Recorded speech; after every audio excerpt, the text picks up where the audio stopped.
रायसेन जिले के हलाली डैम में 5 चैनल गेट तैयार, 28 गांव के 2100 किसानों की नहीं डूबेगी फसल।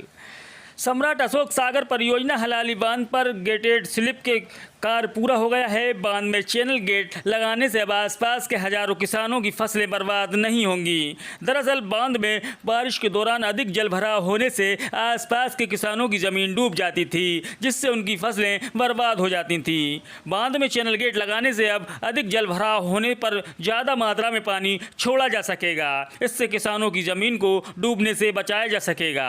गौरतलब है कि गेटेड स्लिप पे से पूर्व बांध का जो बेस्ट वियर था, उससे बाढ़ की स्थिति में बहुत कम पानी निकल पाता था। इससे पूर्व के वर्षों में बांध के आसपास के 2100 किसानों की करीब 2400 हेक्टेयर ज़मीन की फसलें को नुकसान होता रहा है। इस नुकसान से भोपाल, रायसेन और विदिशा जिले के किसान प्रभावित होते थे। परियोजना से जुड़े अधिकारियों की माने तो बांध की वजह से नुकसान अब हालात नहीं बनेंगे।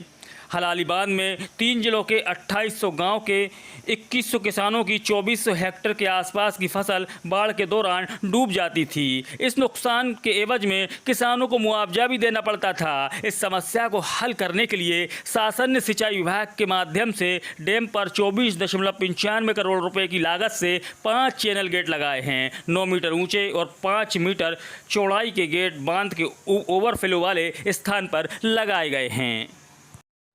इससे बहुत फायदा होगा। 5 गेट से 28 गांव के 2100 किसानों को फायदा होगा। भोपाल, रायसेन, विदिशा के किसानों की जो फसल डूब जाती थी, गेट लगने से ये फायदा होगा कि वो पानी में अब नहीं डूबेगी फसल। जिससे सरकार को मुआवजा देना पड़ता था, सरकार को परेशानी का सामना करना पड़ता था। सारे अधिकारी डूब क्षेत्र में जो आ जाते थे, वो अधिकारी परेशान होते थे। अब गेट लगने से ये फायदा हुआ कि वो गेट खोल दिया करेंगे, कितना क्यूसेक पानी निकालना है उतना निकाल दिया करेंगे और वो आराम से किसानों को भी फायदा होगा, फसलों को नुकसान नहीं होगा। और इससे क्या नाम से जो पानी की योजनाएं लागू करी है 26 गांव में और भी नल दे रहा है, उसको भी फायदा होगा।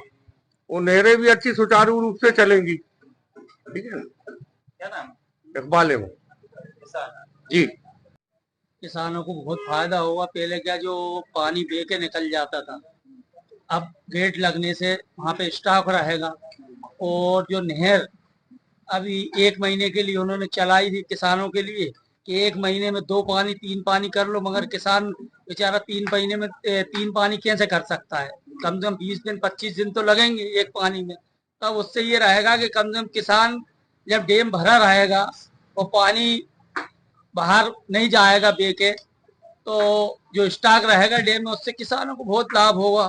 और जो आने वाले समय में अभी हमारे मंत्री तुलसीराम सिलावट जी ने जो दीवानगंज में आके घोषणा की थी कि 28 गांव को इससे पानी दिया जाएगा। वो अपने यहाँ खोआ के पास गांव है दहीड़ा, वहाँ पे टंकी का स्टॉक बन रहा है और लाइनें गड़ रही हैं। और इससे 28 गांव को अपने दीवानगंज, जमनिया, नीलोन, कायमपुर और सूखी सेमनिया, बालों, सब में ऐसे 28 गांव लगे हुए हैं।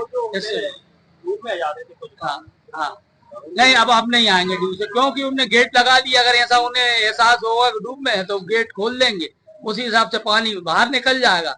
और काय में नुकसान तो होता है। जैसे पिछले बार कायमपुरी ऊपर तक आ गया था, तो माननीय पूर्व स्वास्थ्य मंत्री डॉक्टर प्रधान चौधरी जी द्वारा अपने न्याय द्वारा उन्होंने सर्वे किया था, उनको सहायता राशि भी दिलाई थी।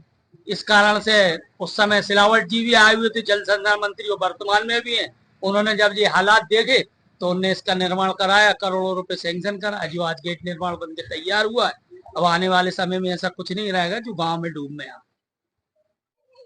रायसेन सहित 3 जिले के 28 गांव के 2100 किसानों के लिए एक राहत भरी खबर है।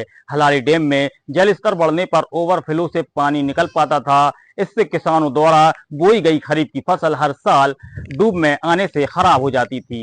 इस समस्या को देखते हुए अब डैम में ओवरफ्लो वाले स्थान पर 5 गेट लगाए गए हैं। निर्माण कार्य भी लगभग पूरा हो गया है। आने वाले समय में जिससे किसानों को बड़ी राहत मिलेगी।